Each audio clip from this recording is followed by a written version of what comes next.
The stars were dying, not in fire, nor in brilliance, but in silence. One by one, the constellations of Aeltharion were snuffed out. Their silver flames vanished, as though a great hand had drawn a curtain across the heavens. Each night, the sky grew darker, colder, and emptier, and the people of the realm whispered of the end.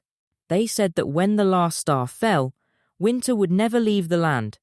Rivers would freeze to stone, forests would wither into dust, the sun itself would falter, and Aeltharion would become a world of shadows. In the marble towers of Ilindor, the kingdom's fading capital, a young scribe bent over a scroll, so ancient its edges crumbled to ash at his touch. His name was Calion. He was no knight, no sorcerer, no king, only a man of ink-stained fingers and weary eyes. Yet his hands trembled as he read the same line again and again, written in the tongue of the First Age. "Seek the ember, for within it lies the first flame." Calion frowned. He had heard the story before. All children had. A coal, stolen long ago from the forge of the gods, hidden deep in the earth. A relic of creation itself. A spark that could light the heavens anew. But myths are not meant to be trusted. At least, that is what he believed. Until the scroll began to smoke. The letters shimmered. They bled into one another, curling into a single symbol he did not know. From the parchment rose a thread of fire, thin as a hair, coiling upward like a living thing. It did not burn. Instead, it whispered, a voice older than stone, softer than breath. "Find me, before the shadows do." Calion staggered back, clutching the scroll. Shadows. He thought of the riders cloaked in black, seen on the roads at dusk. Men, or perhaps not men at all, whose swords gleamed with a light that was not their own. He thought of the king's council, who ordered every relic of the old gods locked away, or destroyed. He wrapped the ember-smoking cloth, pressed it to his chest, and fled. Beyond the walls of Ilindor stretched a wounded land. The fields had grown barren, rivers thinned to sickly trickles. Travellers whispered that entire villages had vanished overnight, their homes left empty, doors swinging open in the wind. Calion walked alone at first, guided only by the ember's faint glow. Each night, another star was lost, and each night, when the darkness deepened, the ember pulsed, like a heartbeat answering the heavens. But he did not remain alone for long. At the ruins of Halmar, he found her. A woman standing among the ashes of a village, her axe buried in the skull of a fallen rider cloaked in black. She wore the pelts of wolves, her hair tangled with beads of bone. Her eyes were bright, fierce, alive. Her name was Theria. Last of the White Wolves, guardians of the northern wilds. Her people had been slaughtered by the shadows. She alone remained, and when the ember's glow touched her skin, it flared brighter. She did not ask why Calion carried it. She only said, "I was born to protect the flame. If it has chosen you, then my blade is yours." Together they journeyed north, through forests of dead oaks, across plains scoured by frost, into the iron hills where the ground split open with veins of fire. Always the shadows followed, silent as smoke, patient as hunger. On the final night, the last star winked out. The sky was black as pitch, the moon a pale ghost. Only the ember's glow lit their way.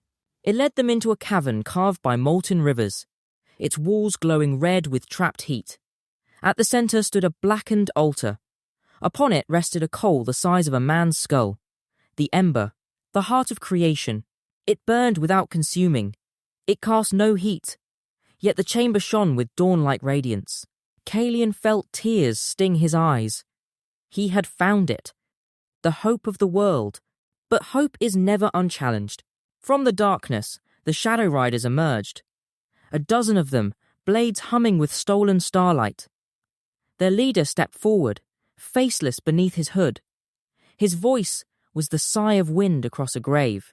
"Give us the ember, scribe. Do so, and your deaths shall be swift." Theria lifted her axe. Her voice was iron. "Come and take it!" The riders surged. Steel clashed with steel, shadow against flame. Theria fought like the wolf whose pelt she bore, her axe biting deep, scattering the dark. But there were too many. Caelian clutched the scroll, and at last he understood. The ember was not a treasure to be guarded, not a relic to be hoarded. It was a choice. The stars had died because the gods had withdrawn their gift. To light them again, a mortal must burn. Heart, soul, memory. One life, consumed, to become the last ember. He looked at Theria. She fought on, blood upon her lips, eyes blazing. She had already given everything. The choice was his. Caelian stepped forward. He lifted the ember from the altar. Its light spilled over his face, filling his veins with fire. The shadows shrieked, stumbling back. He pressed the coal to his chest, and he whispered the words that had haunted his nights. Let there be dawn. Flame erupted. It was not heat, nor pain, but release. A tide of light burst from Caelian's body, flooding the cavern, racing through the veins of the earth, leaping into the sky. Above Aeltharion, the heavens blazed. One by one, the stars returned brighter than before. Constellations rekindled. The night sky became a tapestry of fire. The Shadow Riders screamed, their blades shattering, their bodies unravelling into dust. The cavern trembled, and silence fell. When the light faded, Theria stood alone. Before her lay only a pile of ash, glowing faintly, as if a heart still beat within it. She sank to her knees, tears streaking her face. She whispered his name once Caelian, and gathered the ashes in her hands. Outside, dawn broke. True dawn. For the first time in 1,000 years, the sun rose golden and warm, scattering frost, filling the land with life. The people of Aeltharion looked to the sky, to the blazing stars and the rising sun, and wept with joy. None knew the name of the scribe who had given everything to save them. But Theria knew, and in the north, beneath the reborn sky, she swore an oath upon his ashes, that as long as the stars burned, the memory of Caelian, the last ember of Aeltharion, would never fade. And so the world awoke to light once more. But light, as ever, casts shadows. And in the deep places of the earth, something stirred.